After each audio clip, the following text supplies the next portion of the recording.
Welcome to another episode of Listen, Learn, and Love, hosted by Richard Osler. We're in Mesa, Arizona today, and I'm with Bryce and Sara Cook. Thanks for joining us. Glad to be here. Yeah. It is just a beautiful Easter weekend here in Arizona. I should stay the whole weekend and just hang out with you guys. You should. You can come to our family picnic.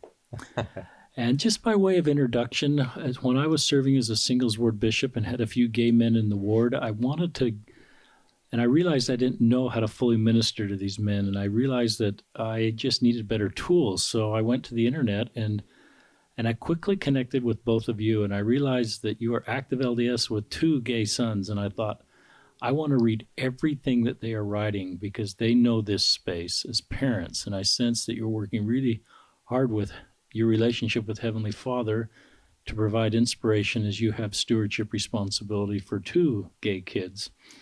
And I've loved everything I've written, and it's helped me so much. So I'm really coming here partly just actually with tears in my eyes right now for what you've done for me and so many other people, for writing about your experience and opening up your family to the rest of us that want to learn and what you've taught me. And I realized I needed to listen to LGBTQ people and their parents because their parents really are learning this space.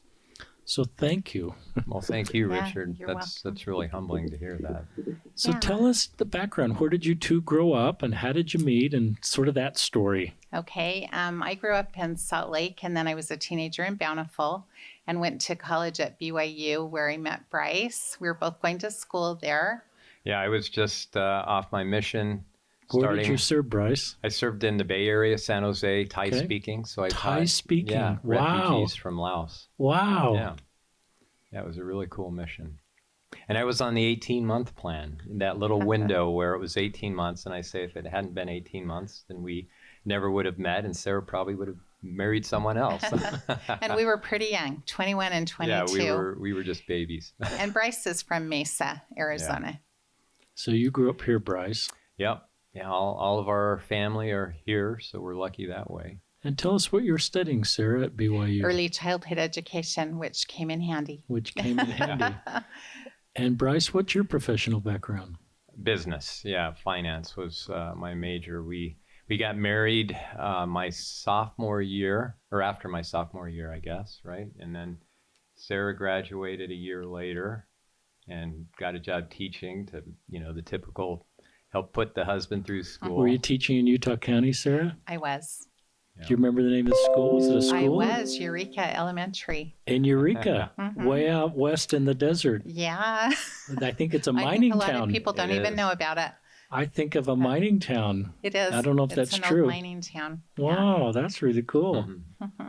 Yeah, I think her salary was like $12,000, right, a year? $13,000. $13,000, that's I was right. paid a little bit better because I was willing to drive out an hour. That was the teacher's salary back then. We kind of date ourselves, I guess.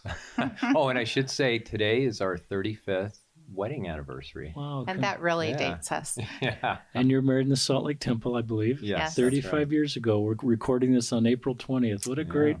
And is Easter often this weekend of your anniversary? I've never quite figured out skips around. who's in charge of scheduling Easter. We were married on Good Friday. We were married on Good Friday, and then Easter was that Sunday because we went to our honeymoon in Southern California. We stopped in Vegas and actually went to church like good Mormons. Way to go, Bryce and Sara. Yeah. So, I it's forgot been a great that journey. it was, Mm-hmm. Well, what a great time of year. My wife and I have an anniversary in early April, and Easter's sometimes around our anniversary, so we're kind of in the same world with Easter, and that can sometimes fall. But we get conference sometimes over our anniversary being the 6th of April. That's not going to happen for you. Right, no. So... Don't worry about that one. Just give us an overview on your family. How many kids you have? How many grandkids? Okay, we have 6 children, 3 boys and 3 girls, and we were crazy and had them all in 6 years. And that includes twins in our family. Yeah, twins were in there. And our Wait, I got to stop. You had 6 kids in 6 years. Yes, we did. I know, wow. That sounds crazy. So but like I say, we were good Mormons. We multiplied and replenished the earth. We took that seriously and started like probably a year after our marriage, right? I was just, Our first baby came at a year and a half. yeah, I was a senior, and then our second baby Was 13 while I was months in grad later. school down here at ASU. So it's been a wild ride. Those So first go 6 through the years. ages, go through the names of your kids, Sarah. Okay, Trevor, he's 33. Tyler's 32. Our daughter Carly is 30. Her husband will be turning 32 in May. Let's see. Then we are And then our twins. twins. Tanner and Lindsay are 28. And that's a boy and a girl. Yeah. Uh-huh. And Lindsay's married and has Lindsay's 2 married. kids. And her husband's her age also. And then our youngest daughter is 27. Wow. So Kristen. what kids are the closest in age? You said 13 months between two. Did it get closer than that? It would be those two were the closest. Yeah, but the and then- twins and the youngest were 14 months apart. Yeah, almost But in Irish school, twins they or Irish spread out triplets. into 8 years. 8 years. They Yeah. have a range of 8 And years. so how old were you when you had your sixth child? 29. Just Yeah. like my mom. Hard to believe. And are both of you about the same age? Yeah, we are. Yeah. I'm 7 So- months older. Where were you living at age 29? I just want to see you as Gilbert. 29-year-olds going to church with 6 kids In and Gilbert. what that was like. Yeah. You were in Gilbert. We had a great family. The Laws family, they had like 3 or 4 teenagers and a young daughter, and they sat with us for 3 years Yeah. and helped us through that time. We have some stories that will make you just fall over laughing. Did you bring food to church for your kids? We like brought Cheerios? everything that You we brought could do to make it work. But generally, having a family there to help us out was the most important thing. We entertained the bishopric. Yeah, they we would always sit up sat on the right up on stand the and just second giggle row. and laugh. And Oh, tell you us sat good near the stuff. front. You Yeah. weren't in sort That of was like, Bryce. I probably would have sat a little farther back. But that's where the family that helped us sat. So that's where we Yeah, ended they up. really saved our lives. Yeah. They made it so we were able to work that out. would you do anything different in hindsight? Well, we recommend to our own kids not to do it like we did. But, once you have your kids and the way everything worked out, you say, no, I wouldn't change that. But It's those kind were difficult years, especially for Sara, who I've got to hand it to, because I traveled a lot in my work Did those you? first years. Yeah, he was too. gone a lot.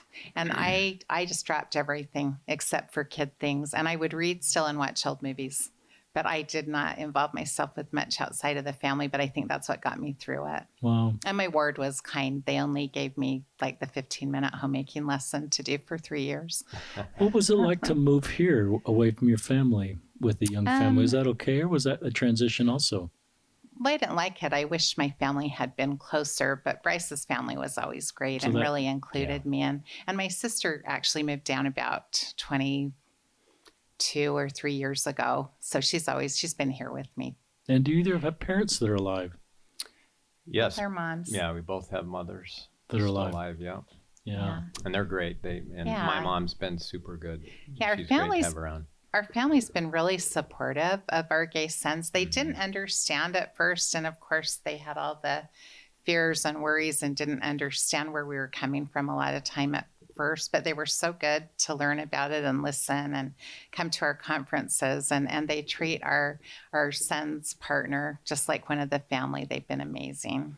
So share with our listeners just being parents and then realizing you've got a gay son. I assume that it came Right. incrementally. A second gay son didn't So- come that was a later discussion. Right. So I'll tell you the story kind of in a nutshell. Our oldest son, Trevor, when he was a freshman at BYU, I think it was in early November, right before Thanksgiving holiday, sent a letter to my office, not to home. And he usually just emailed us, but he sent a hard copy letter that was many pages long. And he said, Dad, at the beginning, you probably wait till you get home to read this and read it before you give it to Mom. And I thought, oh no, what's going on? And then Wow. as I continued reading, it said, I've been struggling for some time with same-gender attraction. And my stomach just dropped because I will confess right now that I was homophobic and that I had unkind feelings and said unkind things about gay people all while he was growing up. So was I.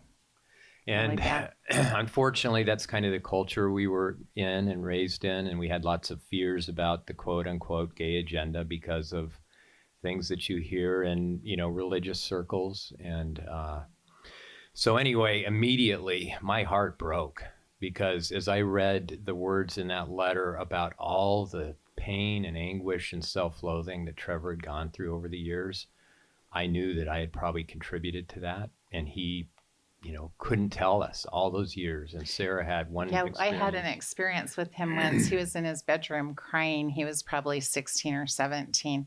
I kept saying, "What is wrong? You've got to tell me what's wrong." And I was getting so frustrated. And in the back of my mind, I thought that maybe possibly was something, but I didn't have the courage to say anything about that. And he just couldn't answer me. And he just cried and tears were just flowing. And it was very sad and awful. And so I knew something was wrong, especially as he was an older teenager. Yeah. But the letter was actually very hopeful, though. He saw things in a very positive light. And at that point in his life, he said, this changes nothing as far as my testimony goes and my commitment to the gospel. I know this is going to be a burden, but one that I can handle. And, I may even be able to get married. And so we didn't talk. One thing that I wish I had paid more attention to in his letter, he said he hoped that we could have good discussions about it. And they really weren't. They were more like, "Well, are you still feeling that way? Oh, you're still struggling? Okay, well, keep being good. Keep reading your scriptures. Keep doing everything that you need to do to overcome this." And I wish we had great talks. I wish I had found out about and understood it. I waited 7 years to dig in and understand it. Well, and part of the reason is because he was away from home. He was at school and then mission. And he was quiet about it. After mission, back at BYU again. That's where he went to school. Where did he serve a mission?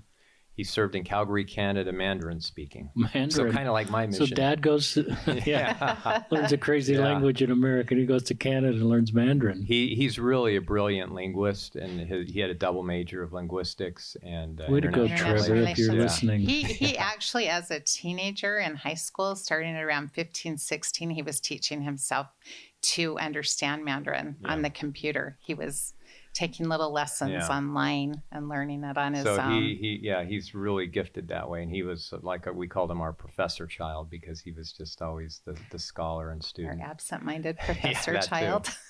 So to continue with the story, we didn't have a chance to have big, serious conversations. It would just, he would come home for Christmas and maybe a little bit in the summer. And so we would talk a little bit, not as open and deep as perhaps we should have. And then when we finally had the big conversation, he had graduated and was doing a postgraduate fellowship called the Flagship Program through, I think it's an award through the State Department, where he got to study in a Chinese university and do an internship. And so as he was finishing up, we decided to go over and tour with him for 2 weeks. And where was he living? He was living in Nanjing, China. Oh no! Actually, he was living in Hong Kong. Yeah, that was the university was in Nanjing, and then the internship was actually with my company, and he was in our Hong Kong office. And so we did a great trip, and a lot of the trip involved trekking in the mountains. We had a lot of good talks. Walking through the just the three of you. Talks. Yes, Trevor and the two of you. Yeah, on these little mountain trails up to like a monastery where we would stay at night, and it was magical. It was beautiful. And he poured his heart out to us, and he said, "Mom and Dad, I know we haven't talked a lot about it, but this is something that's not going away. It's part of me." And after listening to that for a while, I realized I couldn't just keep coming up with those pat answers. Do this, do that. Right. Because it was a real thing, and it was a lot different than I realized. It's honest, Sara. And he shared with us that he wanted the same thing that he was raised to desire, and that he saw in our example as a happily married couple who had a family, that was very close. We all loved each other. Our family was really close. He said, "I want the same thing that you and Mom have, but it can't be with a woman. I know that now, and I don't feel it's right to be celibate." And this is really the pattern that we see in so many LDS gay people. Is first it's because we're all so naive, sexually, because we keep the law of chastity, or that's something we honor, and so you don't really know that dynamic of what marriage is. So a lot of them think, oh, well, maybe I can date and fall in love and marry a woman. or vice versa. Or at least get along with somebody well enough as but a then friend. after a while they realized, wow, no, the dating thing isn't working. I just don't feel it. It would be, he said it would be totally unfair to, he had a girl that really liked him and that he was friends with in high school, and she would have married him in a second, but he just knew that would be totally unfair, and he had to break her heart and say, no, here's the situation. Yeah, and I hats off to him for that, for not putting a girl through that. He didn't want to do that to a woman. Right. And then the next phase is, well, I'm going to stay active in the church, and, you know, this is my cross to bear. I'm going to be celibate. And they see all their friends at BYU dating, being affectionate, making out, you know, public display of affection. And they just have to be this little monk. And they see their brothers and sisters falling in love and realize, you know, they start questioning, does God really want this for me? Is this right? And what was interesting to me about Trevor, it was like he didn't understand that man-woman connection. I could tell. He would watch movies, you know, like love stories and things, and he would just be like, what? And he'd say to me, Mom, why do all these guys like these girls that are just not very smart? And they're just interesting. thinking, okay, that doesn't really make sense to me, because he's not thinking about the cuteness of the them romance or the part, personality or the attraction. Interesting. Mm-hmm. Yeah. How old is Trevor when you're having this discussion? So he came out to us at 18, and then it was, it was he was 2011, so that makes it 26.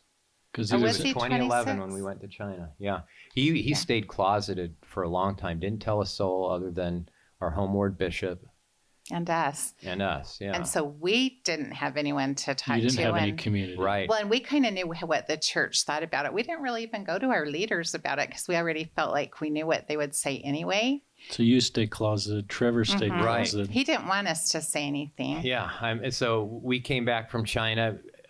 Walk us back to that moment where Trevor's in a real vulnerable moment to his wonderful parents saying, I don't think I can do this. I don't think my path is to be celibate. I think I want what you have. Right. And so here you got a kid that's sort of talking about leaving the doctrine, the covenant path, or whatever, you know, way we frame that up, the teachings of our church. How did you feel?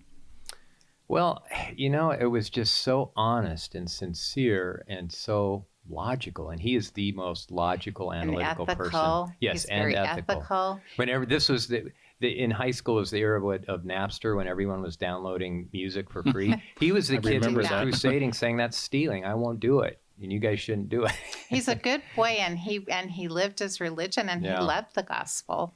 And he still does. He still loves the gospel, even though he's not fully in the faith, which we can talk about later. But I mean, we couldn't argue with that. You know, when he bared his soul like that and said he wanted the same thing that we taught him to want, how can you say no? I mean, that's when we really started listening more than trying to tell him what to do. And I think the Spirit didn't, tell me, no, this is wrong. You need to correct him. I didn't feel in my heart that what I was hearing was wrong. And what's fascinating is, again, this speaks volumes about Trevor. When he came home from China is when he finally came out to the rest of the family, because he realized, he couldn't keep this hidden anymore. And you've interviewed plenty of people that say how horrible it is being in the closet, not being honest. And when he said, Dad, okay, I'm going to start dating men and, looking for a companion. But he did two things. He said, one, before I start, I want all of the family to go through the temple with me again so we can be in the celestial room. And then the second thing is he asked for a father's blessing. He wanted a blessing from me.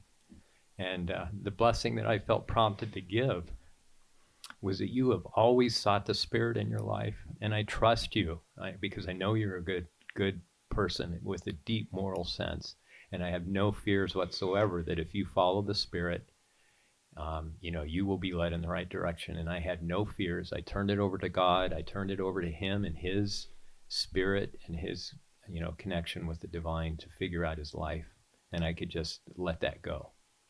And what was really important to me was I assured him, you will always be loved in our family. You will always be welcome. Yeah. Yeah, that was always from day one. That was never an issue about. Yeah, we would have never kicked him out or done it, because Well, my philosophy is, that is unconditional love, and when your kids need you the most is when you need to be there for Right. them. And it was funny when after he told us, and he was kind of, he had gotten it all out of his system, and he said, Wait, is this the family one? no, I'm sorry, Oh, okay. I'm going back to China, Okay. and he said, "Whoa, that went way better than I thought it was going to." Yeah, look, think Bet he's about been how. thinking of this conversation. Oh, absolutely. for years. Yes, absolutely. They think this thing through, and they pray about it. They take it to Heavenly Father. This isn't a little light decision because, and I've written about this, they're in this double bind. Whatever choice they make, it's a huge, unfair sacrifice. If they choose to find a companion in love, then they lose fellowship in the church and maybe some even fellowship of their family and friends. If they choose the church, then they give up this core part of their humanity that we all desire, to fall in love and to find companionship. And so many get so depressed Yeah. and suicidal, and they're so lonely. And why wouldn't you be? You don't have anyone special or so intimately connected with you. Right. Where were you in China on this beautiful moment? Say that again. Do you remember? So- I was climbing up to the sacred mountain. I Yes, think. that was one of the 7 sacred mountains, and I can't That was remember the the name longest now. hike I have ever But you're been in on. this wonderful It area of was China beautiful. on a There were- sacred mountain, Yeah, having this sacred conversation. yes. And I Yeah. just would have to imagine, as Trevor shared with you, him walking down from that mountain saying, that went a lot better. But the release of emotion and the feeling that I can belong with my family. I Mhm. don't need to fit in. I can belong. They love me. I still don't know this double bind with the church and my path with a partner, but there's Right. no double bind in the Cook family. Yeah, that's a good way The to say it. circle of the Cook family extends Mhm. to include Trevor and a future partner. Yeah, and anyone he loves, which that has been so enriching to us to meet all Yeah. of the LGBT people. We just love and adore so many of them. Yeah. So this kind of brings us to learning about our second son. So when Trevor came out to the family, he did this in his professorial way where he wanted everyone to come together.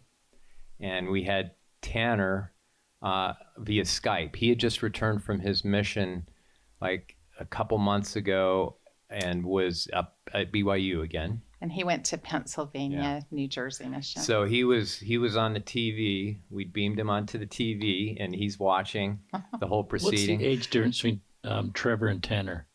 I'm asking Five- lots of math questions. 5 years. I guess that's a safe answer, 5 years. Yeah, It No, is- it's it not is, more it than is. 6. right. The youngest is 6 years apart Okay, from so- him. Right. It's less than Yeah. 5. Yeah. All right, back to your... Yeah, so he finally came out to the family, which was a big relief. And of course, we're a little worried now because we're not sure how all the siblings are going to take it.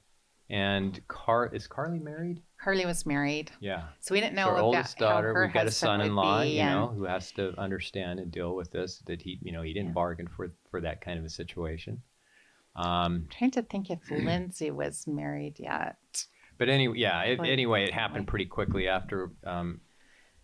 But the outpouring of love was wonderful, and we couldn't have asked for a better response from the siblings, and they were always close. I mean, sure, they had their fights like all kids, but being that close and going through, sharing bathrooms and bedrooms and everything growing up, they were close, and they just rallied around Trevor 100%. Yeah, not one of them gave him a problem, Yeah. not one. And then the next step was Trevor wrote a big email, which he sent out to all of my siblings and Sarah's siblings, so his aunts and uncles and the grandparents.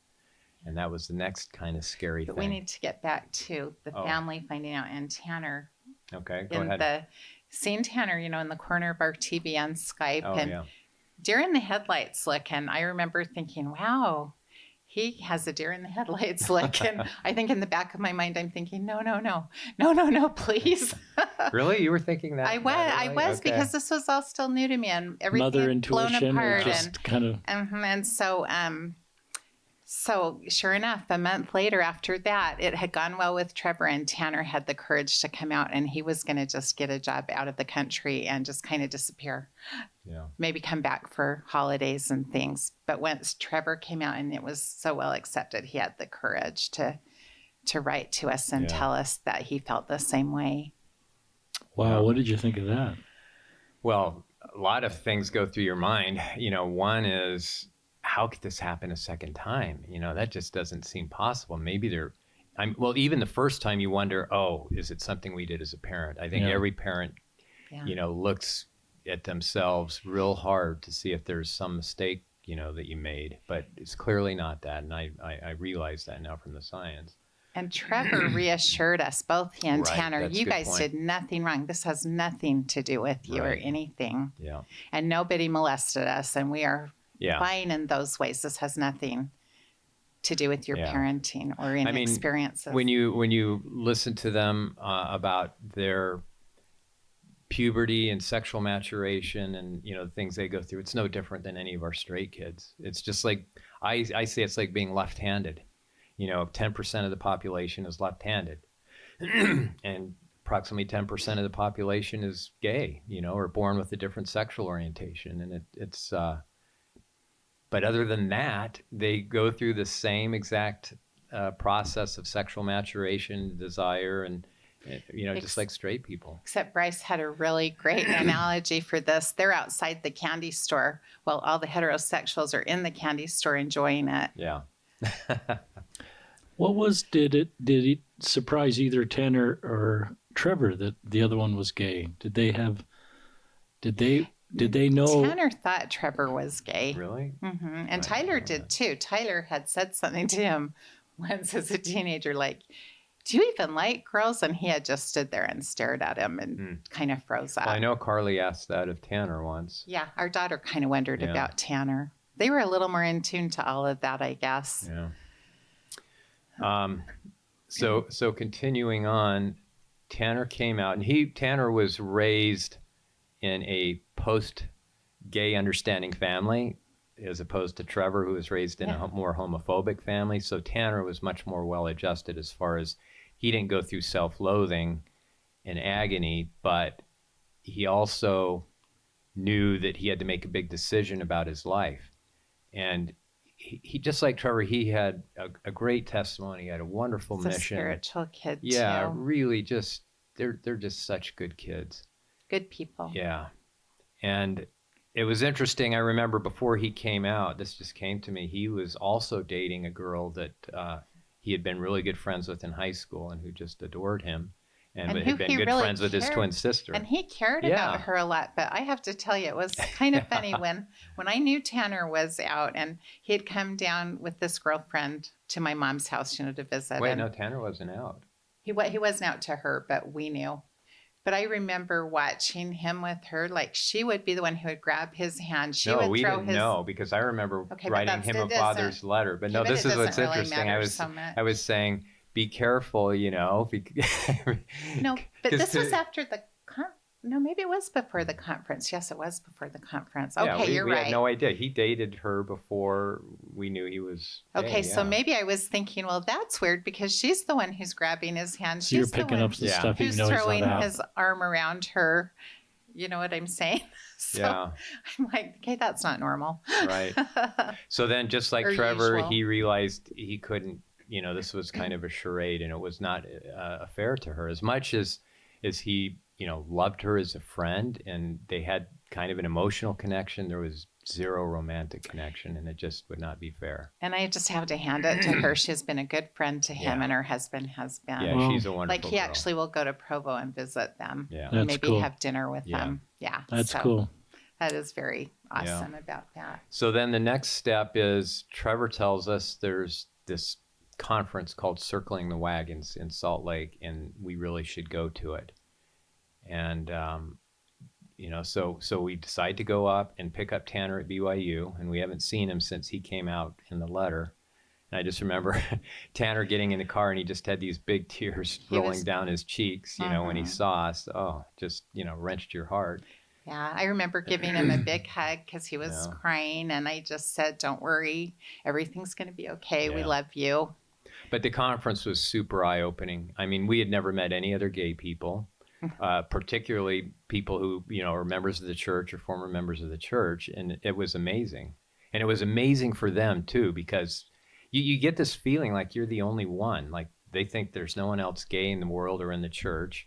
and we feel like we're the only parents, so it was really, really eye-opening. And when we got back, so both our sons are now out, and we're reconciled to the path that they're going to take, and we're still active in the church and believe in the gospel. And they're still active. Yeah. And so we're like, okay, we can do this. This doesn't change our family at all. Everyone is close. Everything's good. We can just kind of lie low because, we don't know anyone else.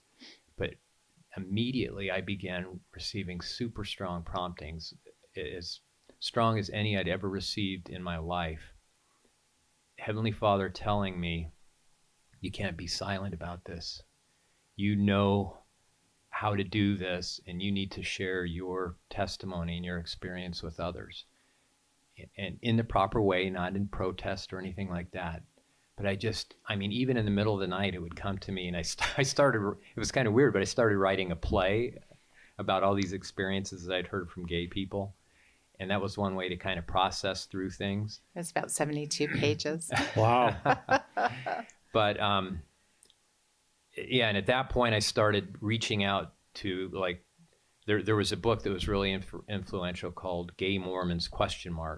By Brent Kirby. And it was basically just a compilation of stories. We both read that, and it was very eye-opening. Yeah, it's really eye-opening and really a good book. So I reached out to him and to his mom, who was supportive, and asked about, they had these things called Mattis firesides up in Utah. And I asked about that. How do you do that? What do you do? And then I started talking to some other people that were kind of in this space. No other parents. We knew of no other parents. And we even asked our bishop if there was anyone. But I think he said there was, but he wasn't. Yeah. He couldn't tell us. Right. Because of the privacy thing.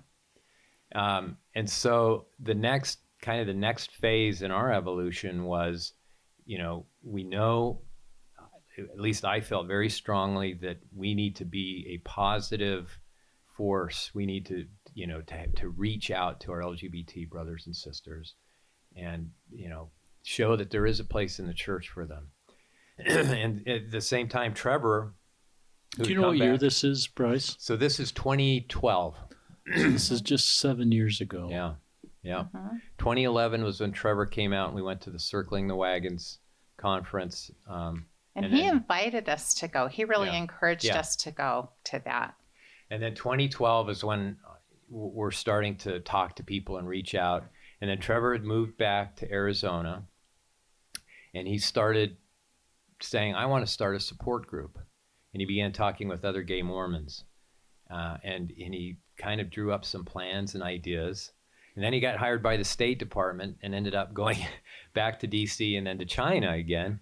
And so in the interim, one of his good friends who was a medical student, Brian Hendrickson, who became like another son to us, reached out and said, okay, this is where Trevor and I have been at in the planning.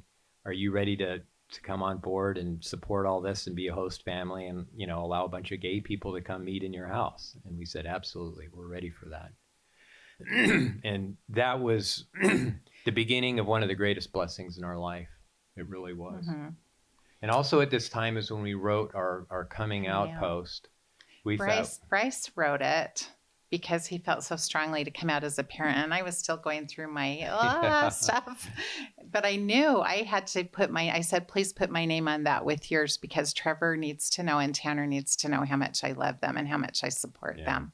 So I needed my name on it too. What is a parent's coming out post? Why did you do that? Why is that needed?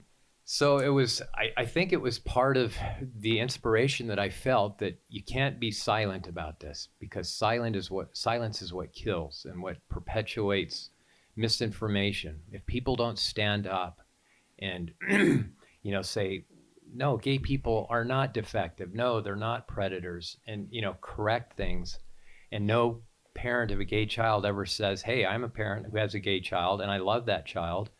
Then these bad, this misinformation continues to be perpetuated, and our gay children and gay members continue to suffer. So I said, no, we need to be public about this and start a conversation. And it wasn't easy. That was not an easy thing. It took a lot of courage to do it. Sara was really nervous about it. A lot of courage, because there's no like examples. There's very few examples. You don't know how people are going to treat your kids, Right. what they're going to do. How I didn't care so much how they treated me. You just don't know what's going to happen.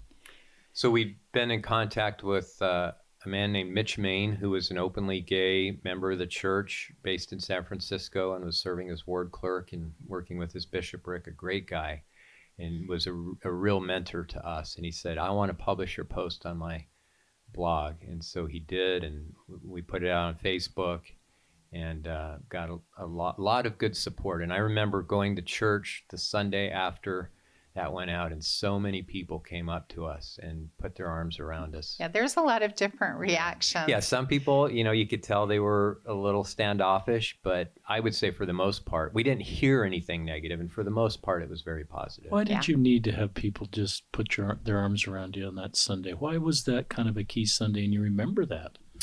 All these 7 years later, you remember the response of... Because everybody needs support and kindness. Yeah. Well, and your ward is like your second family. That's for LDS people, your ward is such an important community that you belong to. And if you don't feel loved and supported there, then that's a big reason for people who end up leaving. And, we still had testimonies, and we still wanted to belong, and we did feel that. So that was good.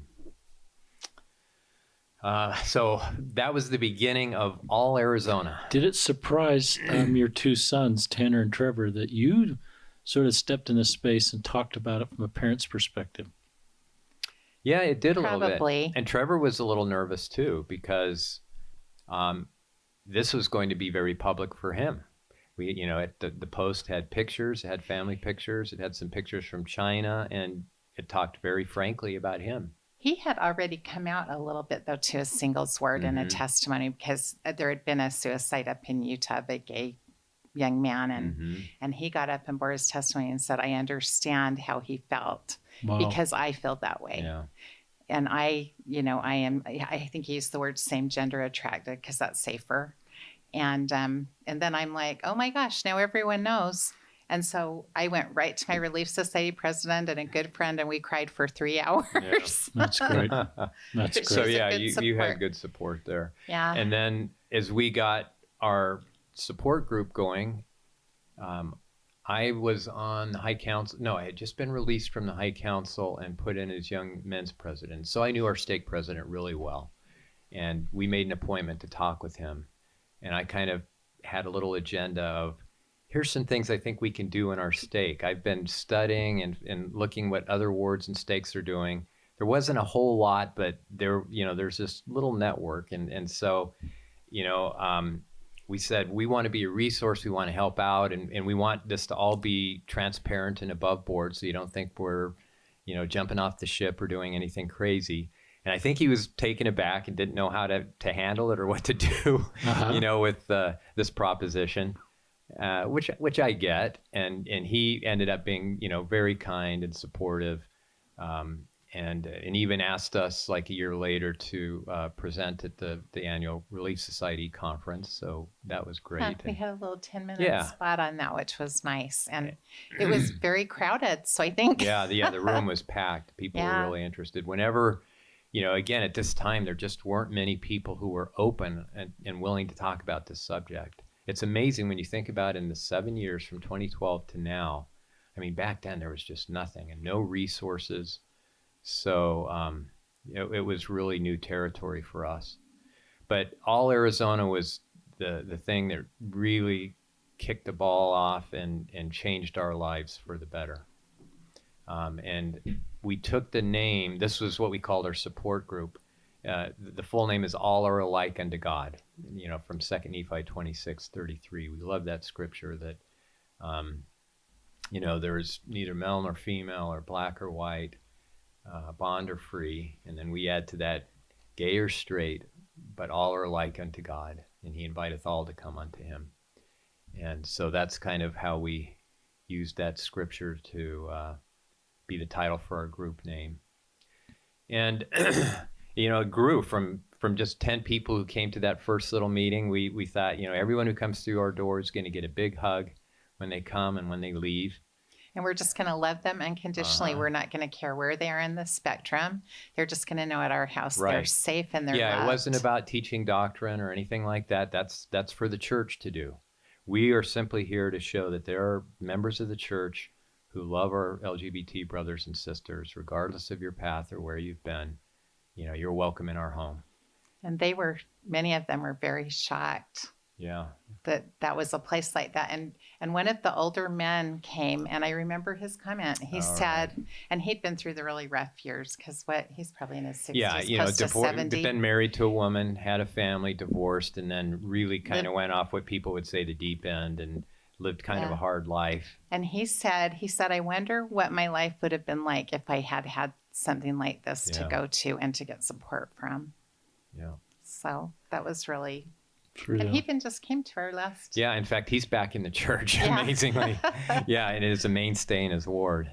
Yeah, Yeah, he's openly a really gay. interesting He's guy. We openly know gay. so many just amazing stories that would just blow people's socks off on just unique situations that are not, you don't hear about every day, that are just so fascinating. And I love being in this space and hearing these stories. And I love So all Arizona it didn't ever like start with church support. You No, kind the of did church- this. The church, They you kind can't of just really recognized do you that. needed to do this, and yeah. and the church wasn't going to be in a position to say we support this or Right. this is under a stake stewardship. And so it sounds like you just felt impressed to go ahead and do Yeah. this, even though, and it's just evolved from there. And in fact, we got a little pushback because the first conference that we did, we actually were able to meet with our Area 70 to talk with him about it. And he was even willing to speak. But then Salt Lake said no. And then we kind of got some negative feedback. We found out a letter from Salt Lake had gone to all leadership, basically discouraging people from going to the conference the first 2 years, which was very disappointing because the spirit was so strong in those conferences and so many families had been helped and healed. And that's what people will tell you, like very straight up church people. They'll go to that and say, I did feel the spirit here. This is a good place. And they are very touched and they gain a lot of understanding. Because it's in a way it's like church, but it's also different from church. The conferences aren't about teaching church things, but it's about love and vulnerability and sharing your story and experience, which I think we need more of in church, because when you share the truth and you share the things of your heart, the spirit then really touches people. Like I've heard people who work in the prisons or in the drug and addiction recovery programs saying those are the most spiritual meetings that we have in the church. And I get why they say that, because all pretense and perfection is, cast aside and you're just being honest and vulnerable. And that's when the spirit really touches hearts. And I just love the space of our all support group and all the people we know, our allies, our LGBTQIA. It's just everybody's accepted. Yeah. It doesn't matter How many come who to or all? what you are. When did you move it out of your home? Well, And- it's still we rotate rotate. among 3 host families. Okay. I've got to give a shout out to them because they joined early on. One was Emily Curtis and her husband Nate, and they were wonderful allies, and they were a host family. And then Jonathan and Rachel Manwaring, Yeah. great families. And then since then, Walt and Lori Wood and Eric and Liz McDonald and The Montgomerys. yeah, the Wendy and Montgomerys Tom moved here. Montgomery. They say They because moved here to get support yeah, they weren't because of getting all it Arizona. in California. Yeah. that really So happened for we them, too. say this is gay Mormon Zion, actually, because there are so many, there's such a good support and social structure, and because many of the leaders are educated and are far along the curve because of the good LGBT people and allies here that have told their stories, and because of our conference to help educate. Talk about the conference. So there's the support groups going on in the home, and then you started to do a conference. So in addition to the monthly social, and just to answer your question, we went from 10 to we've got over 700 people now that are part of All Arizona. We get at least 20 people at support groups. Yeah, minimum 20, sometimes And 50. yeah, we've had up to 50 and Christmas parties like 65 to Yeah. 70. Yeah, so that's like a monthly social. There's also been a monthly scripture study group for those who want a spiritual component. We have Sometimes we've had monthly music groups, which we need to get started again because we have a lot of musical talent, as you could probably So imagine. much musical talent. And then we have our annual conference, which has just really been a wonderful thing. Our inaugural speakers were Mitch Main and Bob Reese. And we've had Steve Young and his wife, Barb Young. We've had Richard and Claudia Bushman as keynotes, Tom Christofferson a couple times. We've had the Givens, not for the conference, but for another fireside that all sponsored. We also need to say we have a parents meeting that's held about right. every 3 months for parents of That's LGBT. been great. Because initially we would always tell, our LGBT people, tell your parents, they tell them to call us, especially those of you who, are kind of in a rocky situation. We'll talk to them because we've been through this, and no one would ever, it was pretty rare when they would actually call. And now we have this great parents group, just very supportive, very strong, and willing to speak out. Tell our listeners how the All Arizona web address. Right. Thank you. That's allarizona.org. And could they find you through that website? Yes. So they can get to you if a parent's listening and say, I really like to talk to Bryce or Sara. Well, me personally or Sara personally, actually there's a way to email, to send an email to the site, and then that should come to us. I would say easier and more direct would be just find us on Facebook because we're both public, and they can PM us. And you're Sara with no H, Sara, exactly. Cook with no E, I believe. Just correct. Yes. Yeah. So Bryce and Sara Cook. So that's how I found you. I think I added both of you on Facebook, and you just probably get those requests from strangers all the time. And you added me, and then I was able to see more of your content there on your Facebook feed, which is very helpful to me. Yeah. Talk about talk about the leader curve here, because you used a word that was really interesting. It was education. So it's not like there's new doctrine. So your leaders are stepping into this space, but it's not like the doctrine of our church has changed or a directive from Salt Lake City changed. It's just that they just chose to be it. I was interested you used the word education. Yeah. Like I say, originally there was some discouragement from Salt Lake. And so we didn't get very many leaders. My own bishop and stake president, who we know, really well and we consider friends, they were always supportive and attended the conference. And they released the same. And each year it's grown. When they get a personal invitation from someone in their ward, then they're more likely to come and to be able to justify saying, I need to be there for, that person. And then since the church has obviously been more open about, particularly Elder Ballard's statement in that November 2017 devotional saying we need to understand and listen to our gay members and let them know there's a place for them, then, I say that's exactly what our All Conference has done for, the last 7 years. We're doing exactly what Elder Ballard has told us to do. What are your hopes for the future in the church's relationship with All? Do you think they'll ever get tighter? Do you think the church will ever say this is the kind of thing we encourage leaders to go to? Or do you think it's just in this good space right now where it's providing a service the church can't really provide right now, which is ministerial support for LGBTQ people and leader understanding? I think it's good that it was separate from the church and never taken in, because I don't think we would have reached near as many people. It's having it in our homes as opposed to a church building feels safer. And a lot of them people who aren't part of the church. A lot of them haven't had good experiences with bishops and stake presidents and people. It's probably pretty traumatizing for some of their experiences they've had. So it's given us a lot more freedom to, just be the kind of group we want to be. And, we have guidelines that are very forthright about saying we don't bash the church. If you agree to join this group, you don't bash the church, but you can share your authentic stories. And certainly if, you've experienced pain at the hands of the church, you can talk about that.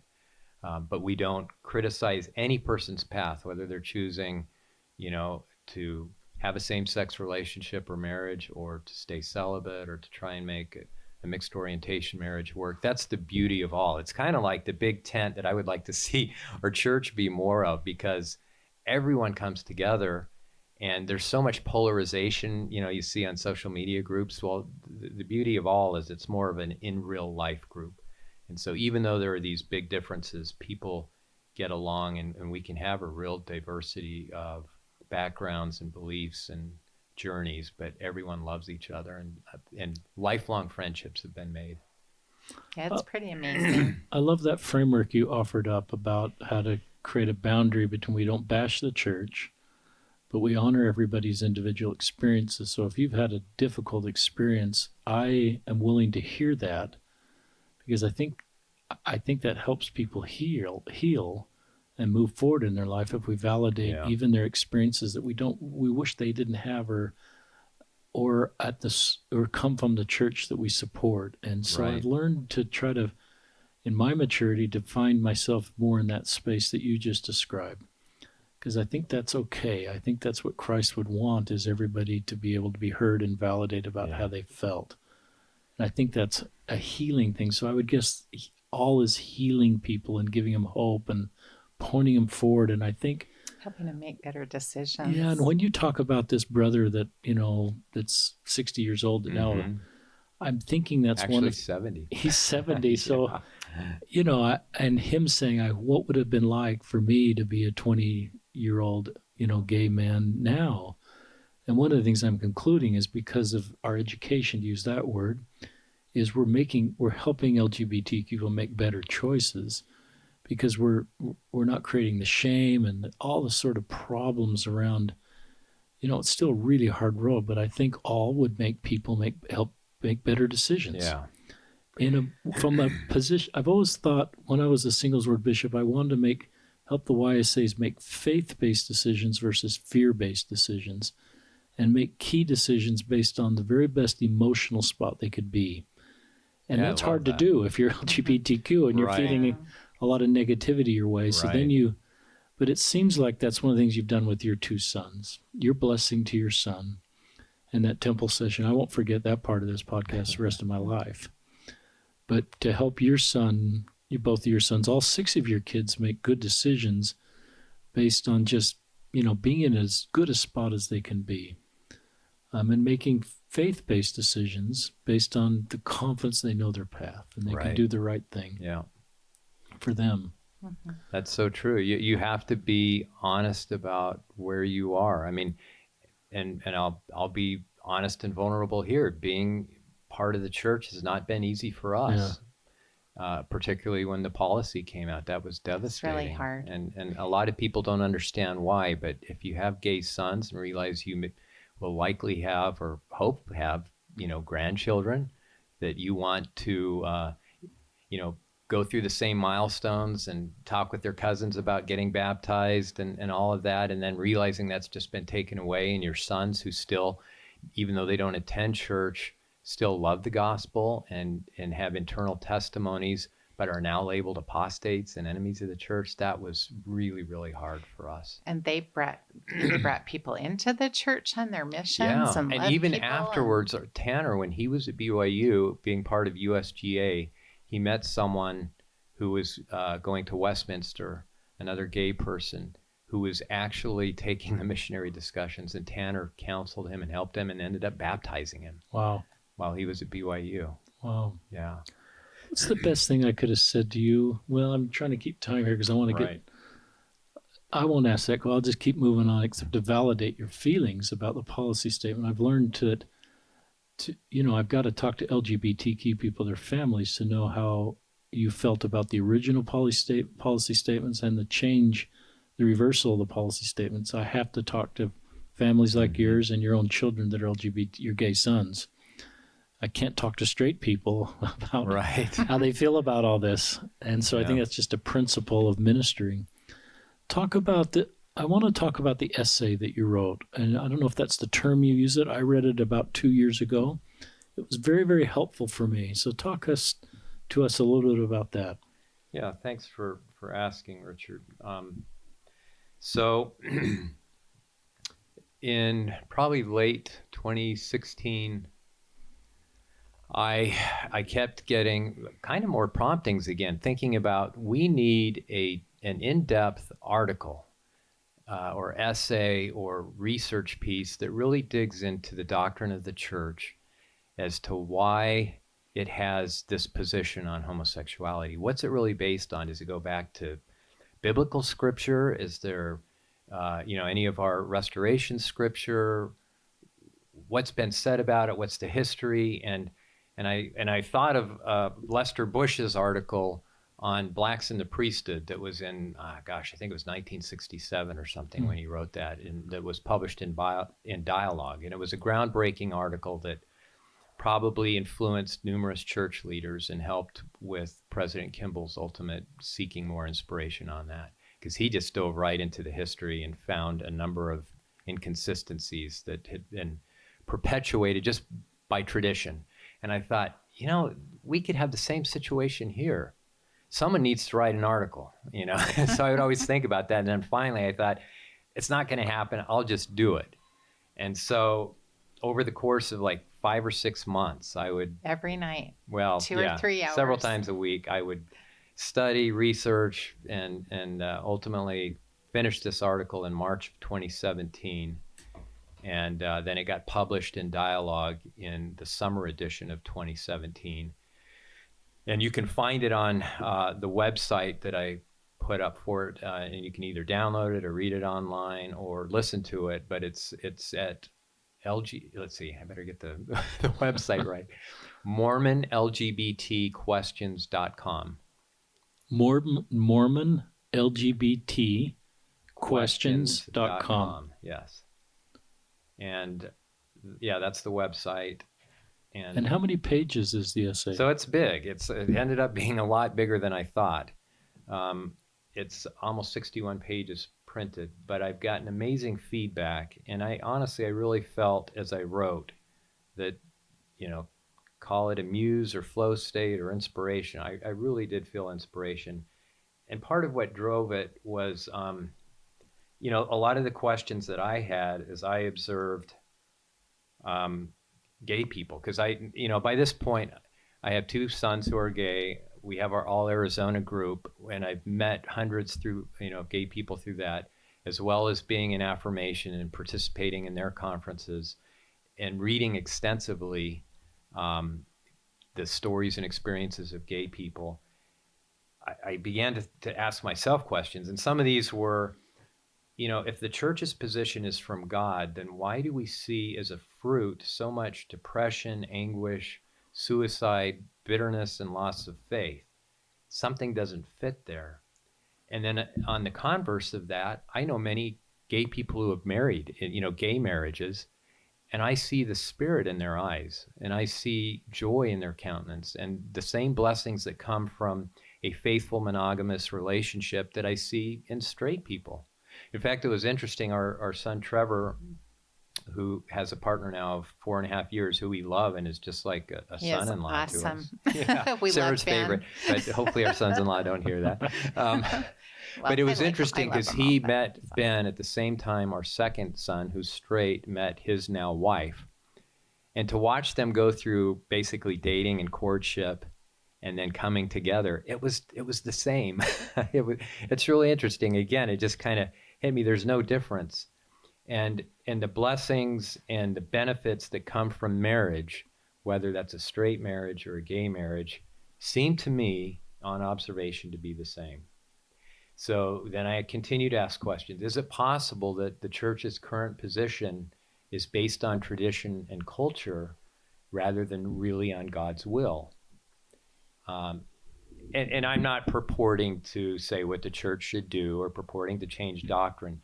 This essay simply, it's called an examination of the church's position on homosexuality. And I look at it from a historical basis, a doctrinal basis, digging into the scriptures and what prophets have said, from a moral judgment basis. In other words, if someone didn't have religion, what's just the tenets of morality that we look at when we make judgment? How would we judge same-sex relationships and marriage, just based on moral reasoning? And then the third and final area of examination is what I call the empirical approach. That is, what do we observe? What are the fruits? Kind of what I was just talking about. And so that's sort of the structure of the essay. Any idea how many people have read it? Gosh, I should have looked at the stats before I came. It's funny because it gets shared on social media. For instance, the big one, if anyone knows or has heard of Dave Matheson, who was a big proponent of mixed orientation marriage and staying in the church at all costs. He recently said, "I can't do it anymore," and he was a therapist that basically propounded this, and he actually credited his change of mind to the things that he read in the essay. And I've had many, I mean, I wrote it more for straight people, again, as an education, particularly if they have gay loved ones, that, you can reconcile this. And there is maybe a different way to see same-sex marriage that, doesn't make you think that God is going to be vindictive or that you're going to lose your children. And a lot of people have written me, including church leaders, local church leaders, stake presidents, bishops, or former leaders, and said, this is super important. I'm so glad you wrote it. This really helped. And a lot of gay people, too, who are really suffering and thinking that there's just no place for them in the church. God doesn't love them and feeling super guilty, but it kind of gives them a new perspective as well. So that's been very gratifying to see. I love the way a family member in my family served it up to the rest of my family, who's very traditional believing. He says, you may not feel comfortable with everything here, but the stories you talked, the personalized, so it's a well-written essay, but you also brought in the human side of it. Right. And that was touching for me when you humanized people in same-sex relationships versus villainized them and talked about, just different experiences. And I thought that was so appropriate. And so the essay really helped me. It challenged me, and I'm sure it's uncomfortable for some, what I'd call traditional Mormons, to sort of have things that we are taught being asked to, I don't know if you're saying to be reconsidered, but just an education process Right. to learn better going forward.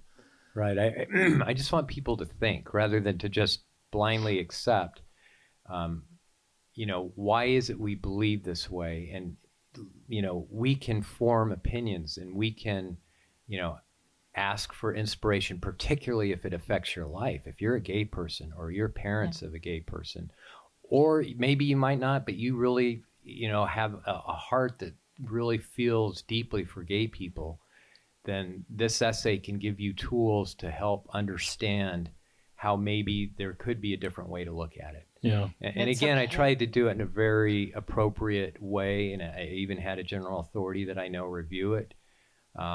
And I understand it's been circulated among many of the brethren. I've gotten much feedback, a little, It's but okay. not much. So it is out there. Yeah. I'm really glad you wrote it because I think it's helping people. And I think a lot of people aren't going to cycle back to you, Sara and Bryce, and say it really helped me. I think it's helping people that are trying to figure this out, and they may not be able to say that publicly. And the way I frame this up, and I've shared this multiple times, is the church's relationship with its LGBTQ members is like a 20-chapter book.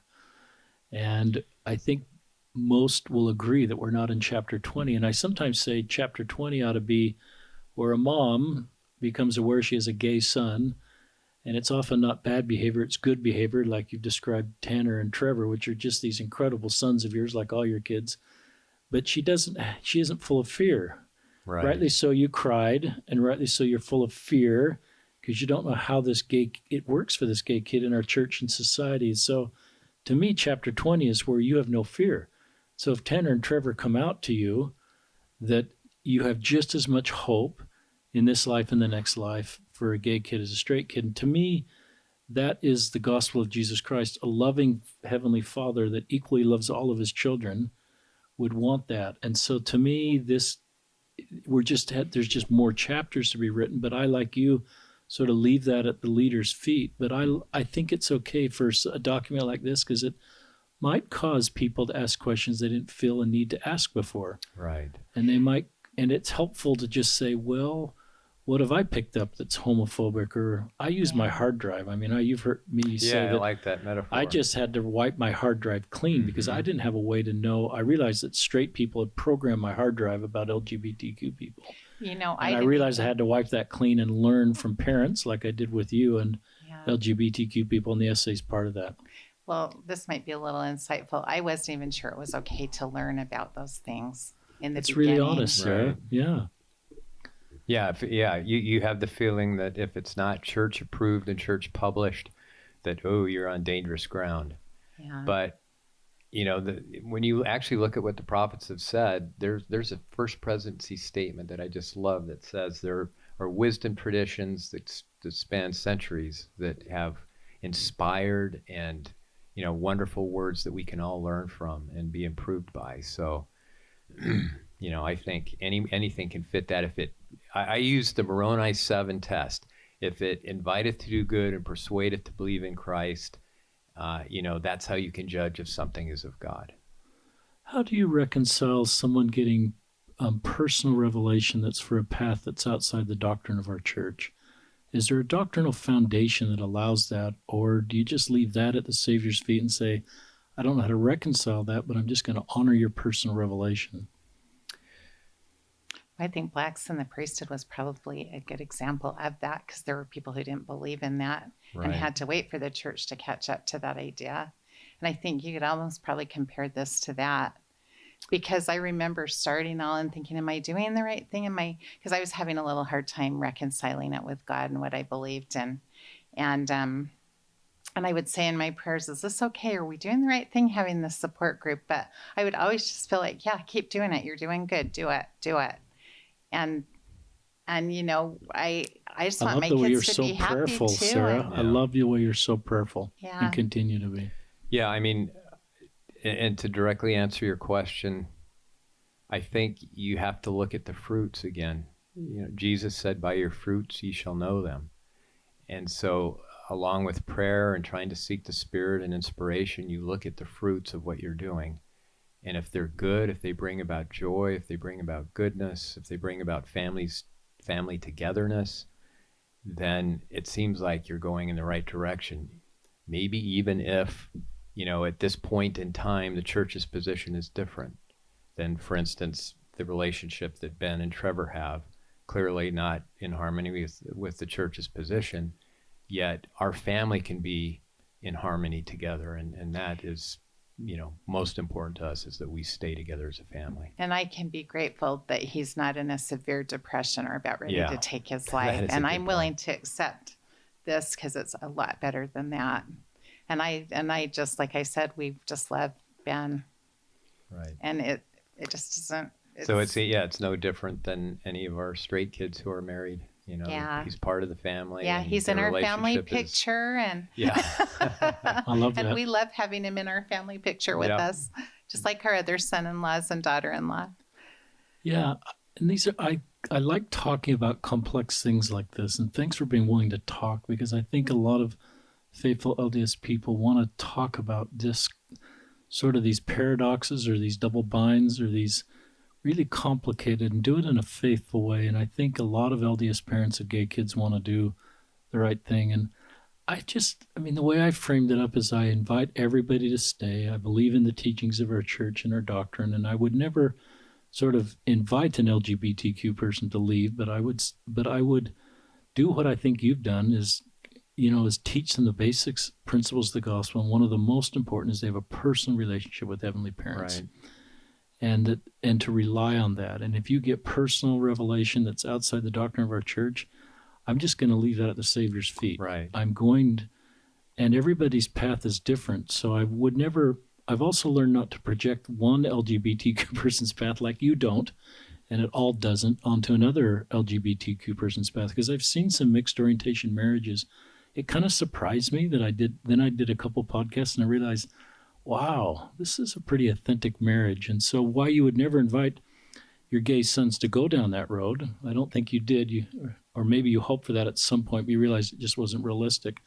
So that's the other principle I'd probably just offer up, is each LGBTQ person's got to find their own path. Right. We have to respect their agency. And respect their Yeah. path. Yeah, and not let fear rule the day. Let them have their agency. That's the whole purpose for being here on earth. And Eve, she's the shining example there, right? She had to find her way, which in the interim was to go against the Father's command. But in the end, it had to happen that way, and that's how they grew and, became, gained knowledge and became like their heavenly parents. And the whole LGBT thing is an opportunity to love unconditionally. Yeah, that's probably the one big takeaway. It's changed our hearts. We would not be the same people we are today if we didn't have gay kids, and we're not part of this. Would you do this all over and have 6 straight kids? You mean like if there was a switch where we could have said, like start over again and have 6 straight kids? I wouldn't change Trevor or Tanner. No, it's who they are, and any more than we would change other aspects of their personality or their physical characteristics or anything like that. That's who they are. Do you think your family's stronger and closer? Do you think the straight members of your family and the grandchildren that are coming in, do you think what your family has learned blesses all of your family? Oh, yeah. Yeah, absolutely. It's really brought us together. They've become allies as well. I have to think future chapters are your grandkids and the parenting skills that your kids have, all of 6 of your kids, because of the great parents you are. You're not perfect. I know you don't want me to put you up on a pedestal way up there, but I'm thinking the Cook family and the skills you've learned here to talk about complicated things and to have authentic, vulnerable connections that are real and sometimes difficult has taught all of your kids better principles for communication and better relationships with their spouse. And I have to think one of the blessings for you as grandparents, I think you have 9. A new one we have 6. You have 6. 6. Yeah. Oh, I got that backwards.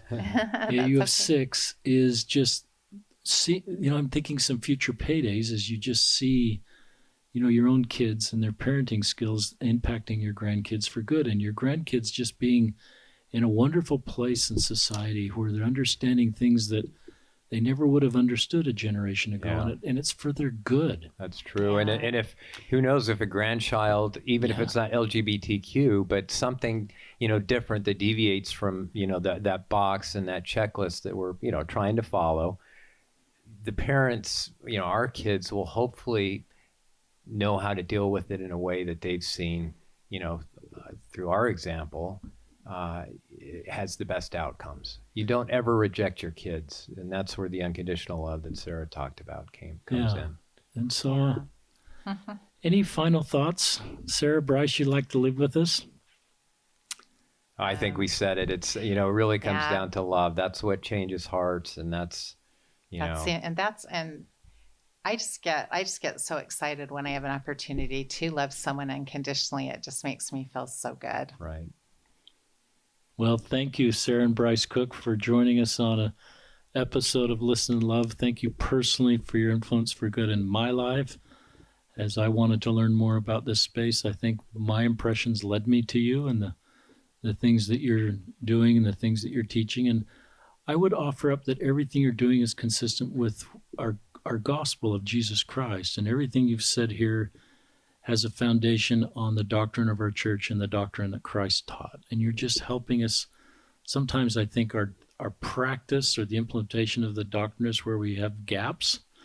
And I think you and your family and others here in Arizona are helping us from a practice standpoint better match the gospel of Jesus Christ so we can fully mourn, bear, and comfort. So thank you, Bryce. Thank you, And Richard. Sara Cook. Thank you.